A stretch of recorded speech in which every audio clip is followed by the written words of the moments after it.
Welcome back to 504 Road Trips.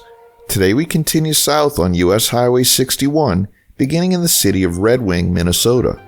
We're past the downtown part of Redwing and entering a more rural area, and here US Highway 63 joins us in a concurrency.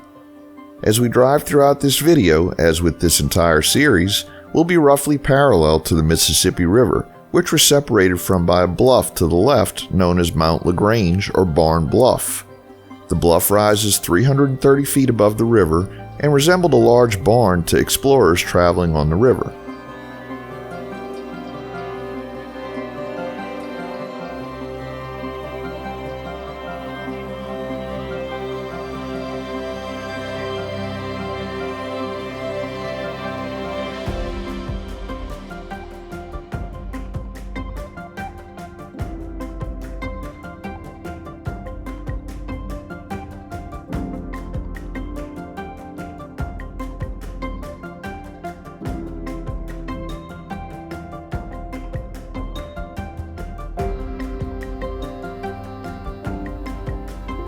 On the right is the Minnesota Correctional Facility Redwing, a 45-bed minimum security prison used to transition men back into society after serving their terms.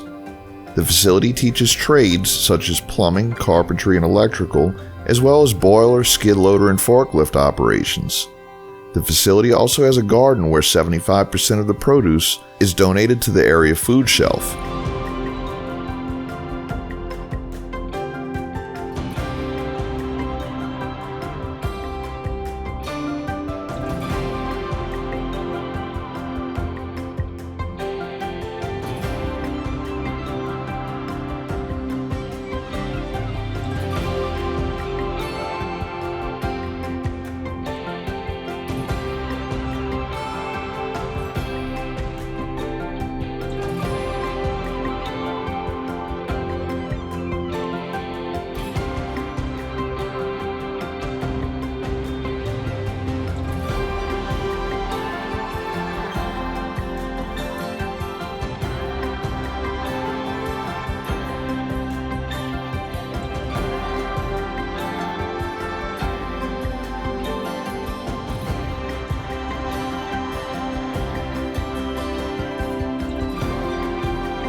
We enter the unincorporated community of Frontenac, which had a population of 282 at the 2010 census. Frontenac began as a trading post on the Mississippi River in the 1850s. In the 1870s, the railroad was built a short distance away. Frontenac housed a station of the Chicago, Milwaukee, St. Paul and Pacific Railroad, and the picturesque scenery soon began attracting wealthy residents. The railway line attracted some residents, while the scenic bluffs along the river became a community of summer homes with views of the water. These two distinct settlements became known as Old Frontenac on the bluffs of the river and Frontenac Station on the railroad line and later Route 61. In between the two settlements is Frontenac State Park. Here on US-61, Frontenac Station is a prime example of a small American railroad town seen along the highways and adjacent railways all around the country. The railroad tracks are to one side and most of the town is to the other side.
Here we get our first good view of the Mississippi River, actually Lake Pepin, which is a naturally occurring lake on the river where the waterway widens to over 2 miles at its widest point.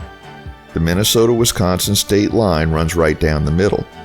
Across the river, Pepin, Wisconsin is the birthplace of author Laura Ingalls Wilder, and Lake Pepin is part of the setting of her first 2 books, Little House in the Big Woods and Little House on the Prairie.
We conclude today's video as we enter Lake City.